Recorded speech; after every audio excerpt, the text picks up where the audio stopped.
नमस्कार दोस्तों। मैं एक बार पुनः आप सब प्यारे दोस्तों का आपके इस online YouTube channel target with Shivnath में मैं सबका हृदय से स्वागत करता हूं। प्रिय साथियों, आज मैं भाषा शिक्षण का तीसरा प्रैक्टिस सेट लेकर के आप लोगों के सामने उपस्थित हूं। आइए देखते हैं। इसमें पहला सवाल है, एक से अधिक भाषाओं का प्रयोग। पहला ऑप्शन है, इसमें कक्षाई जटिलताओं को बढ़ाता है, शिक्षकों के लिए गहन समस्या है, संज्ञानात्मक विकास में सहायक है। डी ऑप्शन में है, किसी भी एक भाषा में निपुणता में बाधक है। तो कौन सा ऑप्शन सही होगा दोस्तों? प्रश्न फिर से देखेंगे। एक से अधिक भाषाओं का प्रयोग। यदि एक अध्यापक एक से अधिक भाषाओं का प्रयोग करके क्लास में पढ़ा रहा है तो क्या कक्षा की जटिलता को बढ़ा देगा? नहीं दोस्तों, ये ऑप्शन तो बिल्कुल गलत है। और बी ऑप्शन में दिया है, शिक्षकों के लिए गहन समस्या होगा या संज्ञानात्मक विकास में सहायक है। बिल्कुल ये राइट आंसर है। सी ऑप्शन आपका बिल्कुल करेक्ट है, संज्ञानात्मक विकास में सहायक है। यदि अध्यापक दोस्तों किसी भी बिंदु को हिंदी वर्जन में पढ़ा रहा है और बीच बीच में उसको इंग्लिश वर्जन में भी समझा रहा है तो वह बिल्कुल ज्ञान के विकास की में हमेशा मदद ही करेगा, सहायता ही करेगा। तो इसलिए आपका यहाँ पर सी ऑप्शन बिल्कुल करेक्ट होता है। ठीक है, चलिए नेक्स्ट क्वेश्चन की ओर हम आगे बढ़ते हैं। अगला सवाल है, भाषा की पाठ्यपुस्तक में ऐसे पाठ रखे जाएं जो केवल व्याकरण नियमों का ही अभ्यास कराते हों। बी ऑप्शन में अत्यंत छोटे हों, सरल भाषा से युक्त हो, और डी ऑप्शन में है बच्चों के प्रवेश से जुड़े हों। ठीक है, तो कौन सा ऑप्शन सही होगा दोस्तों? भाषा की पाठ्यपुस्तक में ऐसे पाठ, यानी कि भाषा की पाठ्यपुस्तक है उसमें किस प्रकार से पाठ रखे जाएं जो कि शिक्षण कार्य के लिए ज़्यादा सुविधाजनक बने। तो जो यहाँ पर पहला ऑप्शन दिया गया है दोस्तों कि केवल व्याकरणिक नियमों को अभ्यास कराया जाए, बिल्कुल गलत है। अत्यंत छोटे हों, ये भी ऑप्शन बिल्कुल सही नहीं है। सरल भाषा से युक्त हो, बिल्कुल ये नहीं है। बच्चों के प्रवेश से जुड़े हों, ऐसे अगर पाठ को रखा जा रहा है तो वह बिल्कुल शिक्षण कार्य में भी और अधिगम में बड़ा ही आसानी होगा। यदि बच्चों के प्रवेश से जुड़े मैटर हैं तो वह बच्चों को सीखने के लिए बड़ी ही सरलता से बच्चे उस टॉपिक को सीख सकते हैं। इसलिए ये ऑप्शन बिल्कुल आपका करेक्ट होता है। ठीक है, चलिए नेक्स्ट क्वेश्चन की ओर हम आगे बढ़ते हैं। दृष्टिबाधित बच्चों को भाषा सिखाते समय यानी कि आप एक शिक्षक हैं, आपके क्लास में कुछ बच्चे ऐसे हैं जिनको देखने में समस्याएं उत्पन्न हो रही है, तो आप क्या करेंगे? पहला ऑप्शन है, उन्हें कक्षा में अलग बैठाने चाहिए ताकि उन पर विशेष ध्यान दिया जा सके। बी ऑप्शन है, उन्हें विभिन्न भाषिक गतिविधियों में शामिल नहीं करना चाहिए। सी ऑप्शन में है, कम पाठों वाली पाठ्यपुस्तक का निर्माण किया जाना चाहिए, और डी ऑप्शन में है, अधिक से अधिक मौखिक भाषा का प्रयोग करना चाहिए। कौन सा ऑप्शन सही होगा दोस्तों? देखिए, पहला ऑप्शन जो दोस्तों इसमें दिया गया है कि उन्हें कक्षा में अलग बैठाना चाहिए, ये ऑप्शन तो बिल्कुल गलत है। ठीक है, ये ऑप्शन बिल्कुल सही नहीं होगा क्योंकि क्लास समावेशी क्लास है। ठीक है, समावेशी क्लास में सभी प्रकार के बच्चे बैठ करके शिक्षण ग्रहण कर सकते हैं। और बी ऑप्शन, उन्हें भाषिक गतिविधियों में शामिल नहीं किया जा सकता, ये तो बिल्कुल अनौचित्य है। कम पाठों वाली पाठ्यपुस्तक का निर्माण किया जाए, ये भी ऑप्शन नहीं सही हो सकता है। अधिक से अधिक मौखिक भाषा का प्रयोग करना चाहिए। यदि बच्चे को दिखाई देने में समस्याएं हैं, दृष्टिबाधित है, तो उसको बिल्कुल हमेशा अध्यापक को ध्यान देना चाहिए कि अधिक से अधिक मौखिक भाषा का भी प्रयोग करना चाहिए। लिखित भाषा के साथ साथ मौखिक भाषा का भी अधिक से अधिक प्रयोग करना चाहिए।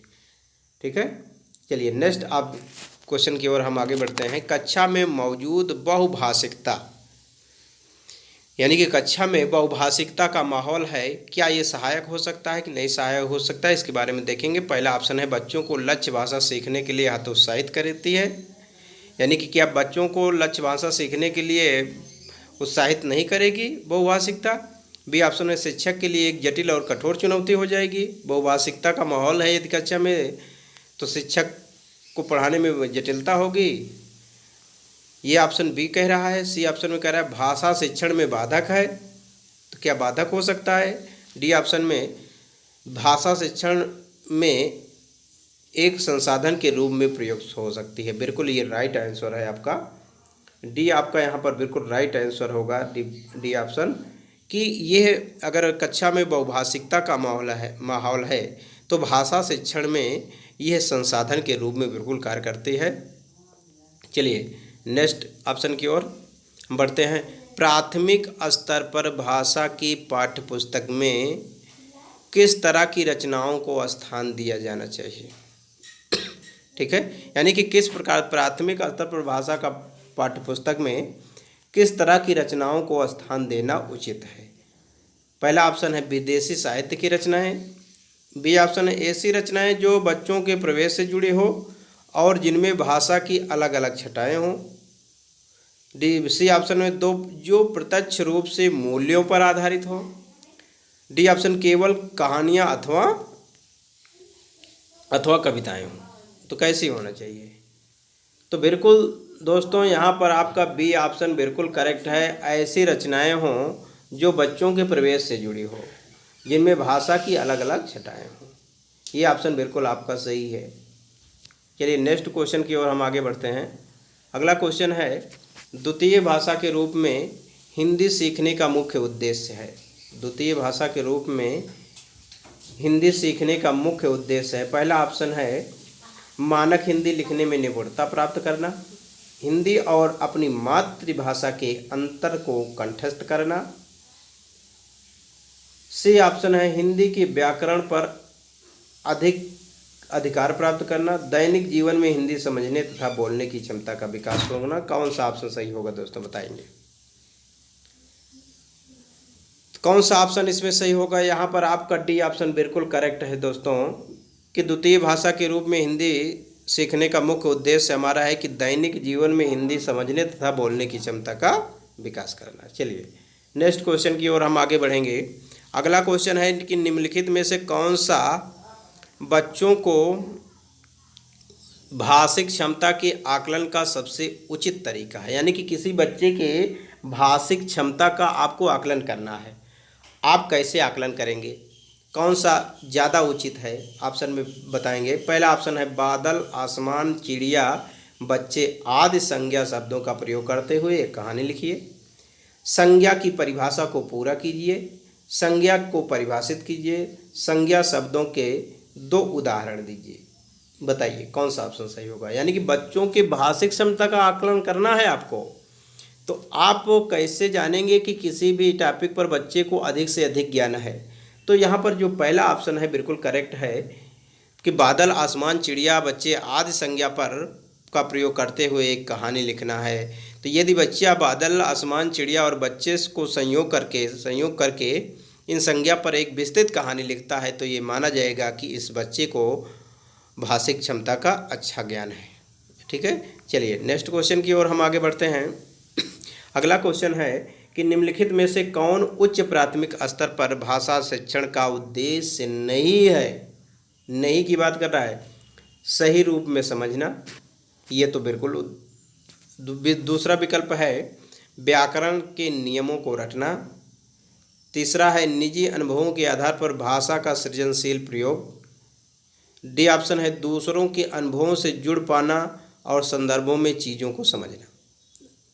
कौन सा नहीं? भाषा शिक्षण का उद्देश्य कौन सा नहीं है, इस बात को ध्यान देना।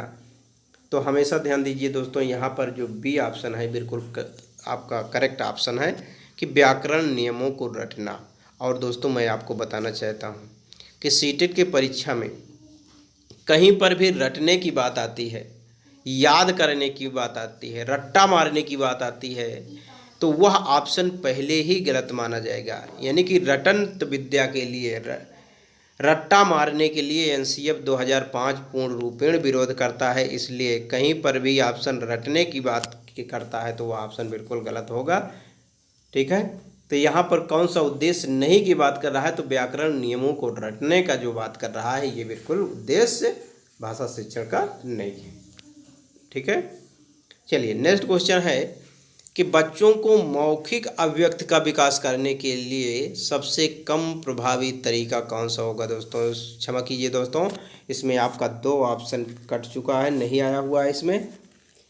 तो इसमें पहला ऑप्शन है व्याकरण आधारित संरचना अभ्यास, बी ऑप्शन है अपने अनुभवों का वर्णन करना, सी ऑप्शन है जो इसमें छूट गया है वो है इसमें बातचीत करना, और डी ऑप्शन है संवाद अदायगी, यानी कि संवाद को अदा करना, किसी संवाद को व्यक्त करना। ठीक है, तो इसमें कौन सा ऑप्शन, इसमें क्वेश्चन को फिर से समझेंगे। कह रहा है कि मौखिक अभिव्यक्ति का विकास करने के लिए सबसे कम प्रभावी तरीका पूछ रहा है, सबसे कम प्रभावी। तो यहाँ पर जो है बी ऑप्शन जो है बच्चों,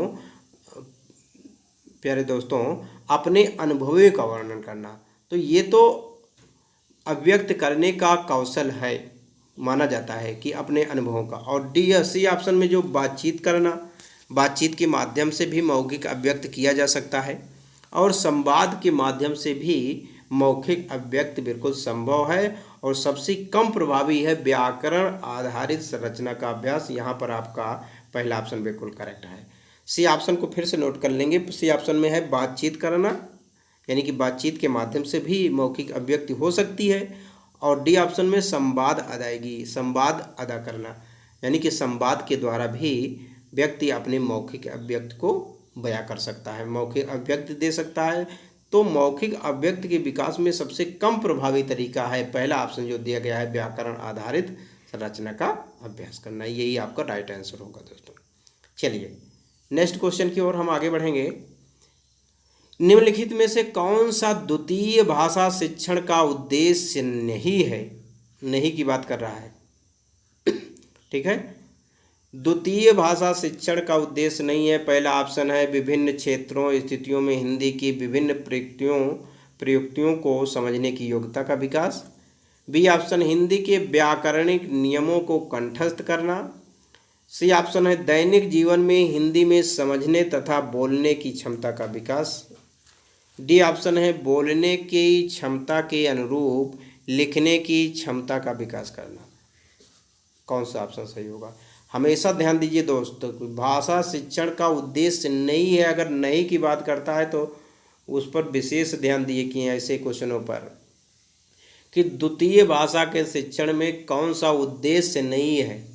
द्वितीय भाषा के रूप में अगर आपको शिक्षण कार्य कराना है तो इन 4 ऑप्शनों में कौन सा नहीं है, कौन सा नहीं हो सकता। अभी जस्ट इसके पहले दोस्तों मैं चर्चा कर चुका हूँ कि यदि ऑप्शन में रटने की बात कही गई हो तो वह ऑप्शन बिल्कुल गलत माना जाता है। हमेशा के लिए इस बात को ध्यान दीजिए। तो यहाँ पर आपका जो बी ऑप्शन है कि हिंदी के व्याकरण नियमों को कंठस्थ करना, एनसीएफ 2005 हमेशा रटंत विद्या का विरोध किया है, इसलिए किसी भी ऑप्शन में कंठस्थ करना, याद करना, रटना यह बिंदु मिलता है तो उसको हमेशा सबसे पहले वो ऑप्शन गलत मान लिया, गलत होता है दोस्तों। हमेशा इस बिंदुओं को नोट किए रहना। तो हमेशा किसी भी द्वितीय भाषा के शिक्षण के लिए आपका कौन सा ऑप्शन सही होगा, इसमें हिंदी के व्याकरण नियमों को कंठस्थ करना।